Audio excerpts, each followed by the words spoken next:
2025 was the first year I did my 5-figure month, which led to a 6-figure year. I started with a business coach, I stopped racing my bike competitively, I grew the studio 30% in 1 year, I registered 2 limited companies, I founded another company, I went on over 10 holidays and nearly got took to court. But what did I learn as a 26-year-old with everything that went on in 2025? So there are 16 things I learned in 2025 that I wish I knew earlier, and they're not in any order apart from number 1. So number 1, and I wish I knew this a lot earlier, the biggest ROI is paying for someone's knowledge. I started with my business coach this year, which is one of the best return on investments I've ever had.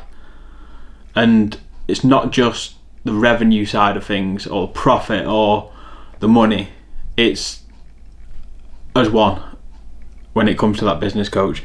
But I'm not just talking about that, I'm talking about investing in someone else's knowledge for certain stuff, not just a coach like my example. Yes, we did take our revenue up 80% in 3 months, which I didn't expect we could do, but it happened, and it happened correctly, and it happened organically. Not by telling me what to do, but just tapping into me, tapping into my mind, and just investing.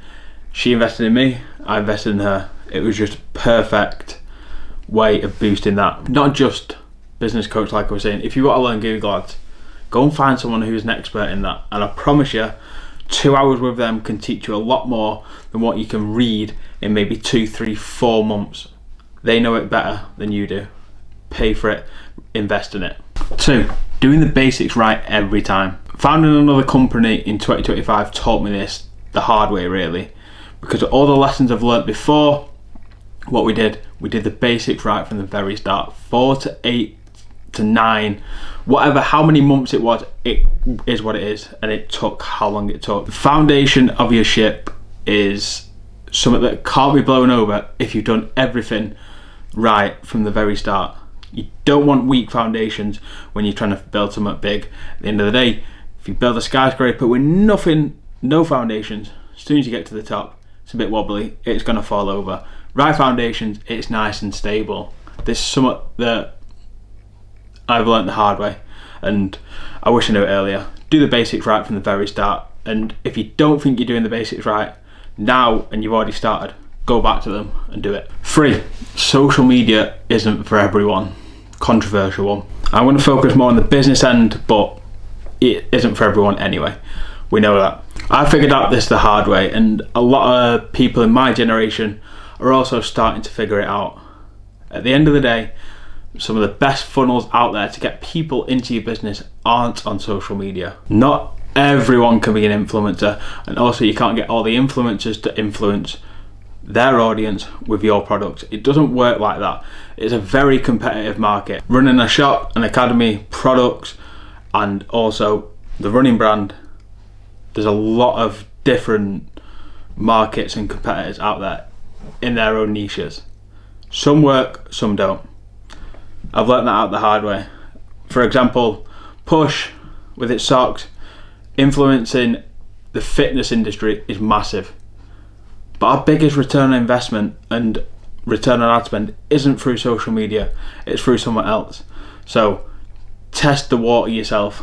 Don't just start listening to people. What I mean, don't start listening to people. Don't start listening to people who are built on social media and that's all they know. Test the water yourself. So 4 and 5 link together, but number 4, it takes time. Something that a lot of millennials and Gen Z people just don't understand. It takes time. Whatever you're doing takes time. Getting a 6-pack takes time. Building a 6-figure company takes time. Being a millionaire takes time. Unless you are lucky. At the end of the day, good things like art, cooking, business, fitness, like I was saying, they take time. It's simple as that. When good things come quickly, and guarantee they end up going quickly. Good things take time and they last a bit longer. And 5, like I was saying, it's going to take a lot of hard work. It's like times last year where I got stuck at my desk, stuck on a certain task, and I just took a step back and realised and thought to myself, this is what it takes. This is me progressing to the next step. This is me taking X to Y. All the people in front of me have been through this already, more than likely. And all the people that are on the same journey as me are going to go through this. It takes time, It takes a lot of pain and a lot of discipline at the end of the day. Having what I want in the future, I know isn't going to be easy. But on the same spectrum, you don't think it's going to be that hard when you start. You start building, and then you start squeezing businesses up and up and up. 5 figures, 6 figures, now 7 figures. It gets harder and harder, and you just get better and better. Simple as that. Number 6, be present. Something that you realise a lot over Christmas, and when you're spending time with family, you can spend hours working whenever. Literally, hours working whenever. But when it comes to your family, you can't spend hours with them at any time. 2 calendars have to align, 3 calendars have to align. And as harsh as it is, it's not going to be here forever. So when it comes to that family time, this is the biggest example I like to use. Just be present. No phone, no distractions, just quality family time, and guarantee it'll change your life.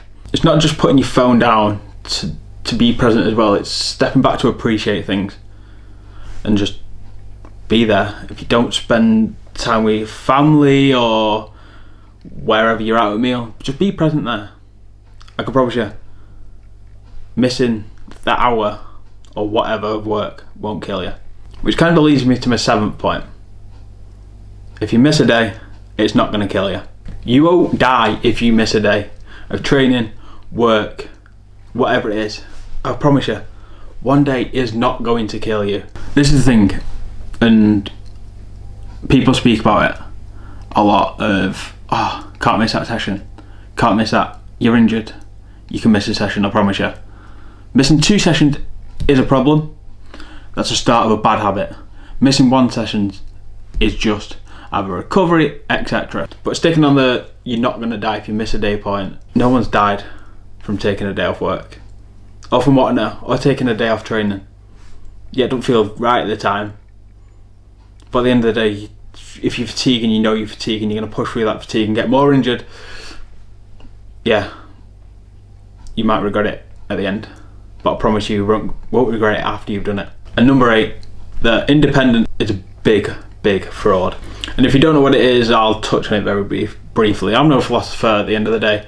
This is just from what I've read and what I've seen and what I've researched. The independent academic of being alone, especially with a business acumen of fitness, there's a big stereotype of being independent, being that strong woman, strong man, maybe as well, of being alone, just you and your training, and that's cool for now. But got back to the lessons I've learned.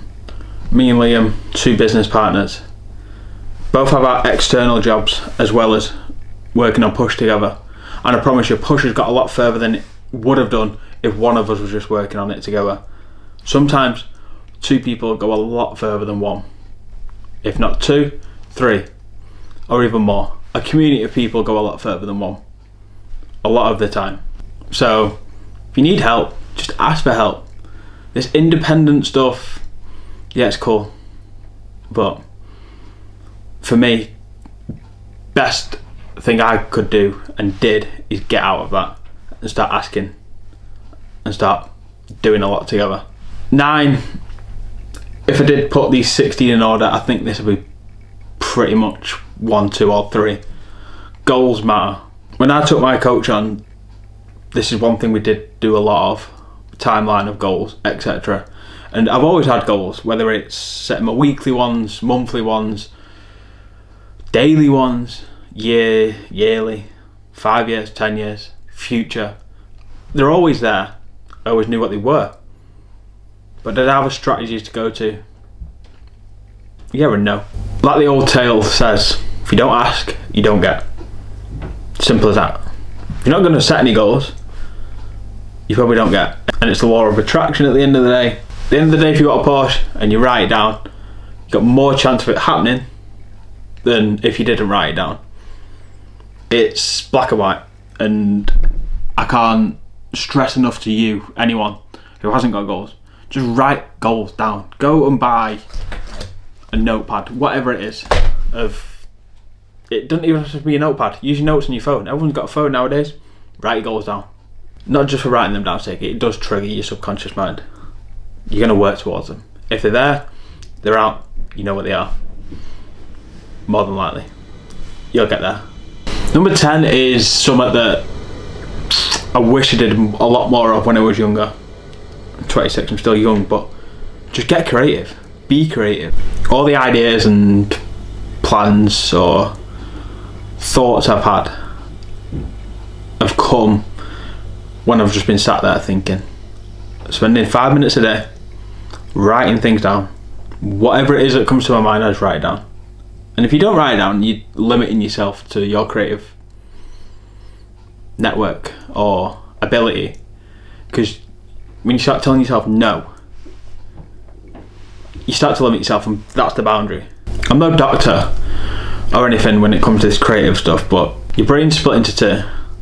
Left side, right side. One side, I'm pretty sure it's right side, that is the creative side. And this side is what kind of keeps you alive and you're proper conscious and etc. I don't know, don't quote me on this, I'm no Huberman, but tapping into that side of the brain is so beneficial. All the good ideas that I've had, like I said, come from that side. Like, just don't limit yourself, just get creative, whatever it is, whatever thing you think of, just write it down, expand on it. If it doesn't come off, it don't come off. I've got loads of ideas that I've thought of that I've not pursued, because sometimes you think that's not the right idea, that's not the right time. That would have worked then, but at least you're triggering that. And at the end of the day, one thing I like to say, the more you fuck around, the more you get to know. 11, procrastination is just a lack of willpower. And something that most of us get, a bit of procrastination. Whether it's putting the laundry away, or doing a job in the house, work, big one for people, because they always remember that. It's just a lack of willpower at the end of the day. And it's something that you can teach, which is good. It's not no motivation to do it, because motivation's cool. It's like a switch. It's on, it's off, it's on, it's off. The willpower is consistency. Like most people, I do it anyway. I got up in the morning, train straight away. Do what I do at times? No. Like running -2, raining? No. Just willpower. Simple as that. And why do I do it? At the end of the day, I'm setting my day off to be hard. In a good way. I don't want it to be hard all the time. But if something hard does pop up later on in the day, or that week, I know it's gonna be pretty easy. I've done hard things. But yeah, procrastination, lack of willpower. Train your willpower. Whether you want that cookie, don't eat that cookie. It's simple things like that. 1% add up. 12, the more I do, the more it seems to get done. It sounds strange, but let me explain. The more I do, the more it seems to get done. It goes back to maybe running 4 different things. 5 if you include this. You start to realise that you've got a bit more time. So you start to do more. You start to limit your time on certain tasks and realise, right, I won't touch too much on that because that is another point, but going back to my original one, bring it back full circle. I can promise you, there's a lot more time in your day. And I kind of wish I knew this earlier, because I would have started things a bit earlier and added more in here, added more in there, and spent more time with this, more time with that. And yeah, the more I do, the more I get done, which might work for you, might not work for everyone. 13, like I was saying, which I kind of touched on it in 12, some tasks just don't take as long as you think. So time set your tasks. This is a massive win for me, and when I got introduced to it, I was like, will that work? I don't know. But this little thing, which is mint, which is 25, 60 and 5 and 1%, which is 40 minutes and 24 seconds, which is a percent of your day.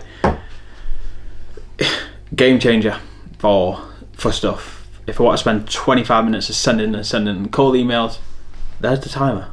If I need to pause it, I'll put it up. I put it on my Instagram the other day.